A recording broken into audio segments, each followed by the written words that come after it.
eu me chamo Rubinilson, sou setorista da TV Corinthians Oficial. Vamos com a coletiva após jogo de Fernando Diniz. Você, aqui ó, com o braço levantado. Primeira pergunta, claro, tem que ser sobre o jogo, né? Sobre a vitória no último minuto, com o gol do Labiad, que já tinha marcado contra o Peñarol. Eu queria que você falasse a respeito disso.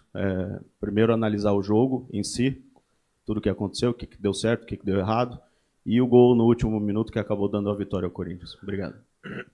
Primeiramente, boa noite. Do jogo, achei que o primeiro tempo a gente jogou um pouco errado. Mais do que jogar mal, jogou errado. Não estava achando muito os tempos de pressionar. E a gente estava com muita pressa. Então a gente errou muito passe sem necessidade. No segundo tempo a gente corrigiu e jogou certo. E jogando certo passou a jogar melhor do que jogou no primeiro tempo. E com isso a gente empurrou muito o Atlético Mineiro para trás. Eles foram muito dedicados, o Atlético, e se defenderam muito bem. Eles baixaram muito o time. E a gente soube ter paciência, foi modificando um pouco o jeito de jogar, as trocas também surtiram efeito. E provavelmente a gente ia fazer o gol do jeito que fez, com cruzamento e com bastante gente na área. Então foi um mérito coletivo, além, obviamente, da qualidade individual do Zacarias, do cruzamento do Matheus e da finalização do Zacarias, que eu já aproveito e já falo sobre ele. É um jogador que, sinceramente, eu conhecia pouco.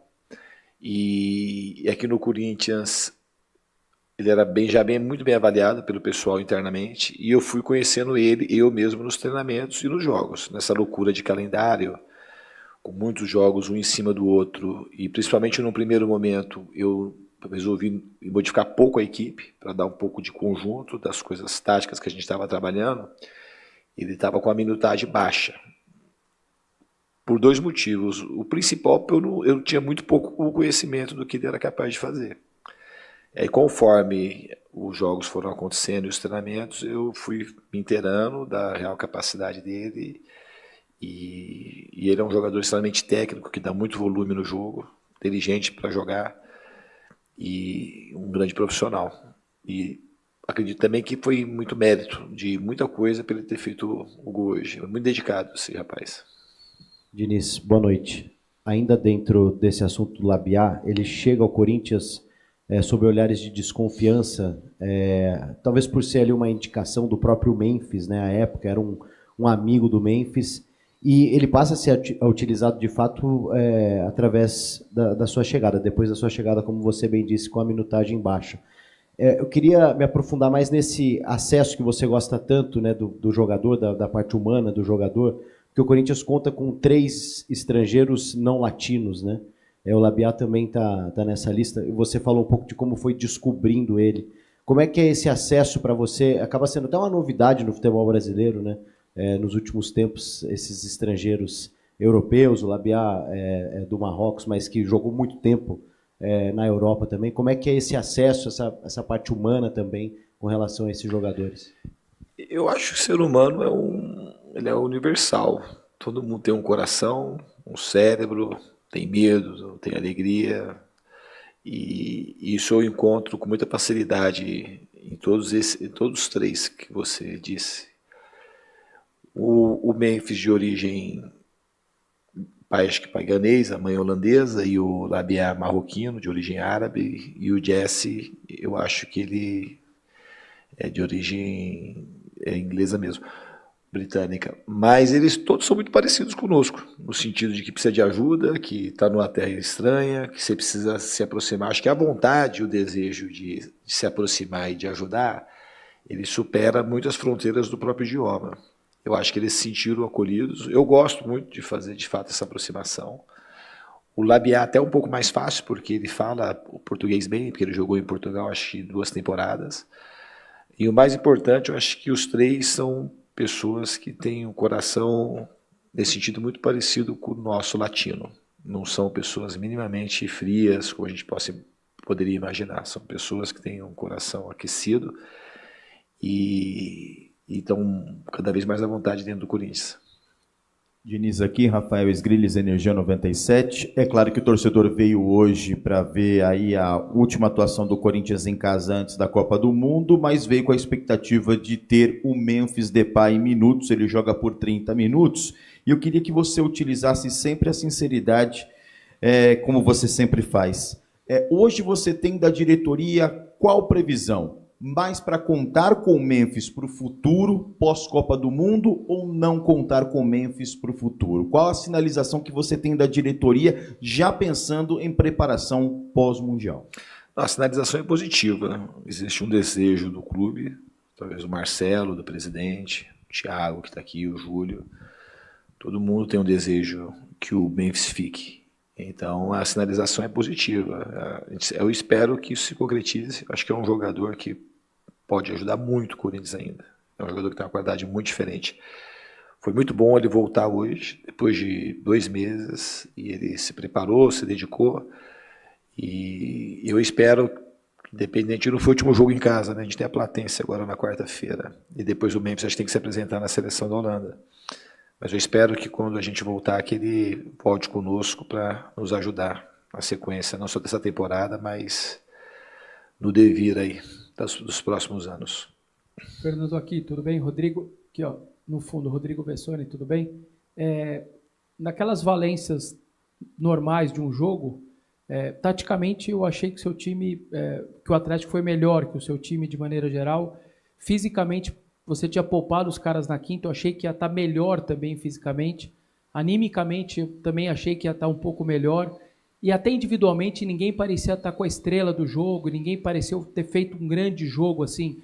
É uma análise muito corneta, ou você entende que esse foi um jogo do seu time em si que você, de maneira geral, você não gostou? E uma outra lado que eu queria que você comentasse, mais um jogo baliza 0, seu time não tomou nenhum gol aqui em casa construído pelo adversário, né? Os únicos 2 gols tomados desde que você veio, um foi contra do Mateuzinho, o outro o Ranieri perdeu a bola.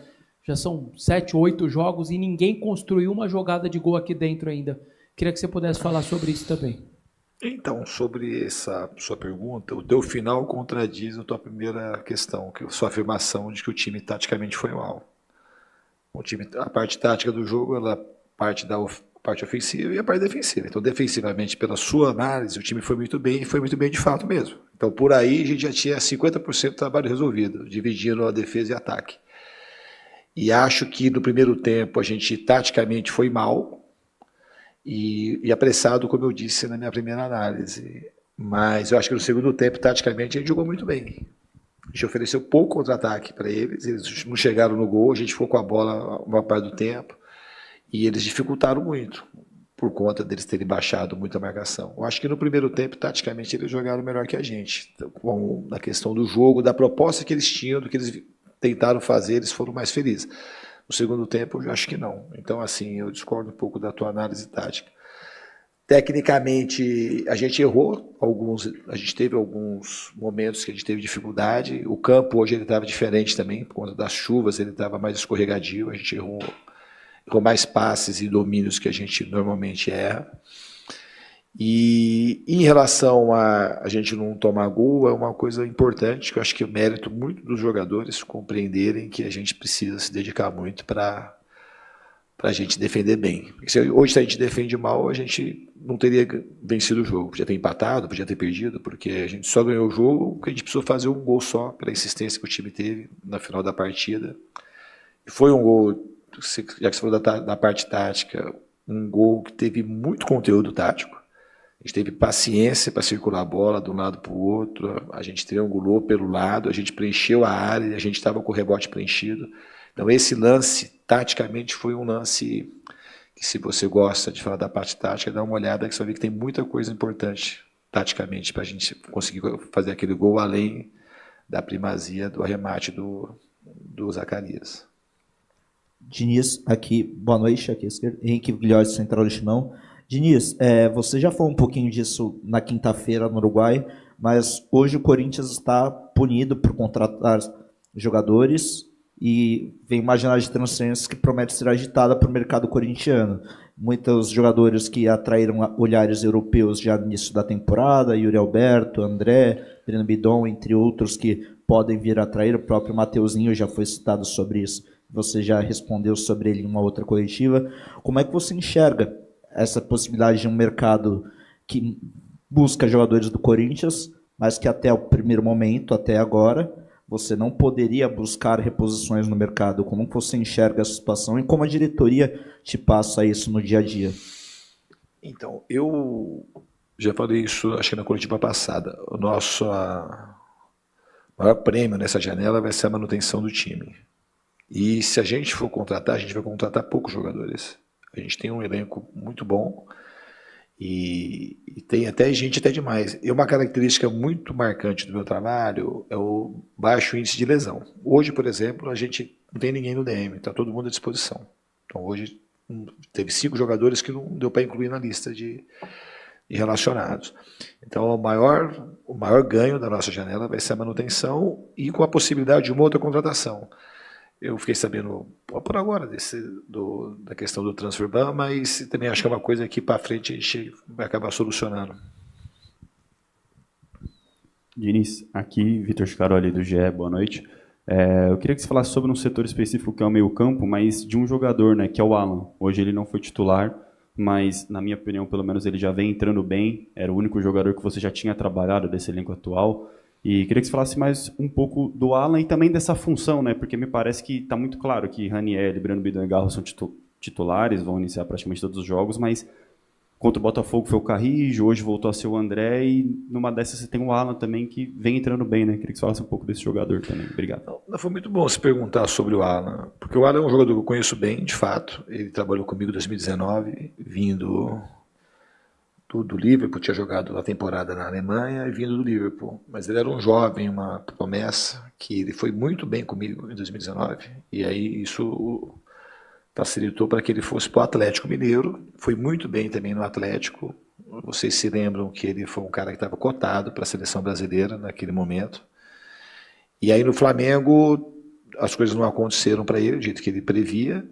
E aí a gente vai criando um alvoroço, porque em determinado lugar o jogador não consegue emplacar, de que o Alan, de alguma forma, pudesse não ser um grande jogador que ele é. Ele é um grande jogador. Ele é um jogador que tem muita qualidade técnica, é um jogador que tem muita boa aptidão física, gosta de jogar, gosta da bola, que tem passe longo, sabe mexer a bola como poucos volantes, camisa 5, não só aqui no Brasil, mas no mundo.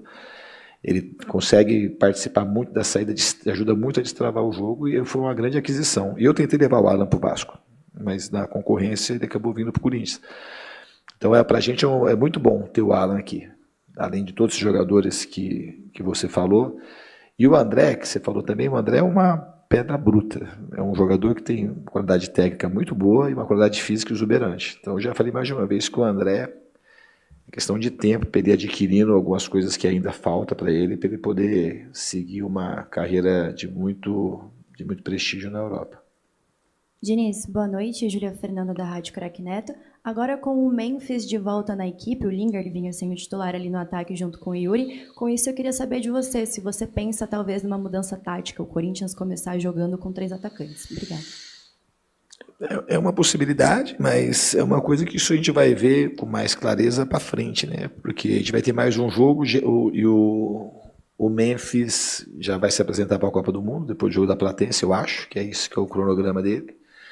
E daqui 2 jogos também a gente vai parar para o recesso aí desse período que a gente vai ficar sem jogos. E depois, mas é uma possibilidade, sempre, variação tática, elas sempre são possibilidades, a gente vai procurar encaixar os melhores jogadores para que o Corinthians tenha mais chance de vencer os jogos. Aqui, Diniz, Daniel Soares, Bate-Fundo Esportivo. Você em diversos momentos já falou que teve conversas com o Mateuzinho, com o próprio Yuri, que seria melhor ficar aqui, pensando na carreira. Com o Memphis, você já teve ou pretende ter essa conversa sobre... Você já falou diversas vezes que quer que o Memphis fique. Você pretende ter esse papo com eles também, ficar no Corinthians? Eu já conversei com o Memphis mais de uma vez. Obviamente que eu não tenho o poder final da decisão, mas eu deixei claro para ele, e ele sabe disso, que ele é um tipo de jogador que acredito que a maneira que eu vejo de futebol encaixa muito com aquilo que ele tem para oferecer. Então, se a gente puder trabalhar junto, vai ser, por mais tempo, para mim vai ser uma alegria muito grande. Boa noite, Vinícius, tudo bem? Vinícius Rafucci aqui do Lance. Você já falou em outras coletivas que você estava se sentindo confortável de ver que o elenco estava aos poucos entendendo o seu estilo de jogo. Estava se adaptando, estava pegando o que você passava nos treinamentos. Agora, concluindo esse seu ciclo de pausa aí para a Copa do Mundo, faltam ali 2 jogos, que é o arremate final para essa primeira metade de temporada. O que você acha que você vai precisar mais trabalhar nessa pausa? É mais a parte tática de você aprofundar esse entendimento dos jogadores daquilo que você quer para o jogo? É você fazer adaptações de alguns jogadores para cumprir determinadas funções que você quer? Você tem ido bem na defesa, você elogiou aqui hoje mais uma vez, é tornar o ataque mais efetivo? O que você entende que você precisa mais melhorar nessa pausa para a Copa? Eu acho que a gente tem que atacar em todas as frentes. Acho que com o tempo que a gente vai ter depois na volta, de dar mais condição física, técnica e tática para os jogadores daquilo que eu acredito que seja o melhor para o futebol. A gente não teve nenhuma semana aberta para trabalhar. Então a gente sempre estava recuperando o jogador e ajustando a parte tática. E eu sempre no treino. Isso é uma característica que eu tenho diferente, eu acho que da maioria dos treinadores, que todo tempo que eu tenho, eu procuro treinar alguma coisa. Tanto no vídeo quanto no campo. Às vezes até levo um pouquinho mais de desgaste para o jogo, mas eu prefiro um time que está um pouco mais cansado e mais ajustado do que um time descansado e desajustado, taticamente. Então eu vou trabalhar em todas as frentes. Vai ser muito bom esse período. Eu acredito que a gente vai saber aproveitá-lo muito bem. Diniz, boa noite. João da Lara da TV Globo aqui. O próximo compromisso do Corinthians é pela Libertadores e no último jogo você bateu o recorde e chegou a 19 jogos de invencibilidade, né, seguidos. Eu queria que você falasse um pouco o que isso significa para você, ser o treinador com mais jogos seguidos de invencibilidade na história do torneio. Não, para mim, eu não fico muito conectado nessas coisas. Eu tenho muito pouco acesso à internet, mas eu fico a sensação de alegria muito grande, né, de poder bater esse recorde. Mas não é aquilo que me motiva. O que me motiva é fazer o meu melhor todos os dias e que esse meu melhor de todos os dias gere boas consequências como essa, que venham títulos, que venham coisas assim.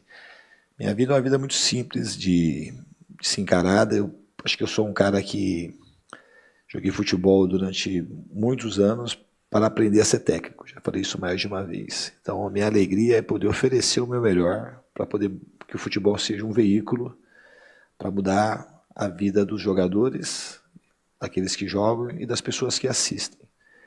Então, as coisas que advêm disso, elas, quando vêm e acontecem assim, de maneira positiva, é um plus, é uma alegria adicional. Mas a alegria principal é acho que essa vocação que eu tenho, esse amor que eu tenho para fazer o que eu faço. Obrigado, Diniz. Terminou mesmo? Agora hoje vai Corinthians, que é nóis!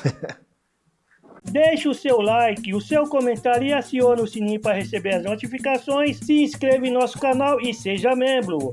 Até a próxima!